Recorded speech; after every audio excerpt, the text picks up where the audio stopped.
अस्सलाम वालेकुम स्टूडेंट्स, उम्मीद है आप खैरियत से होंगे और अपनी छुट्टी को एंजॉय कर रहे होंगे। आज हमारा लेक्चर है इंग्लिश का। चैप्टर नंबर 8 है अ फ्लैश ऑफ लाइट, रोशनी का झमाका। चैप्टर हम कर चुके हैं। एक्सरसाइज है हमारा। क्वेश्चन नंबर 2 है से whether the following statements about the passage are true और फॉल्स। कहता है जो पैसेजेस आपने चैप्टर में पढ़े हैं, पैराग्राफ्स पढ़े हैं, हमने ये स्टेटमेंट्स आपको दी हैं, देखें उनके लिहाज से ये ठीक है या गलत। ठीक है। स्टेटमेंट ए हमारे पास, वैलेंटाइन सेल्डम कभी कभी थाउट सोचा करता था अबाउट मुतल्लक ब्लाइंड पीपल, नबीना लोगों के बारे में। ठीक है।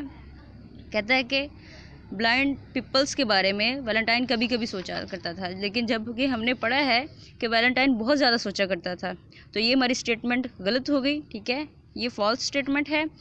नेक्स्ट है ब्लाइंड पीपल, नबीना लोग कह सकते हैं डिस्टिंग्विश, फ़र्क करना, एनी किसी भी मार्क निशान, ऑन पेपर पेपर पर किसी भी निशान में फ़र्क कर सकते हैं। ये स्टेटमेंट ठीक है, लेकिन सिर्फ अगर यहाँ पर लिखा होता फॉर स्टिफ पेपर। ठीक है, अगर ये स्टिफ पेपर यहाँ पे लिखा होता तो ये स्टेटमेंट ठीक होती, लेकिन यहाँ पे सिर्फ कोई भी पेपर है। ठीक है, तो ये हमारी स्टेटमेंट गलत है। अगर यहाँ पे लिखा होता कि स्टिफ पेपर पर निशान होते तो उनमें वो फ़र्क कर सकते, तो फिर ये सही होती, लेकिन यहाँ पर स्टिफ पेपर नहीं लिखा, तो ये स्टेटमेंट हमारी गलत है। नेक्स्ट वन है वैलेंटाइन गेव दी ब्लाइंड वैगर नबीना बेकारी को आंसू एक सू। कहता है कि वैलेंटाइन ने नबीना बेकारी को एक सू दिया। ठीक है, लेकिन ऐसा नहीं है, उसने उसे फ्रैंक दिया था। ठीक है, तो ये भी हमारी स्टेटमेंट गलत होगी।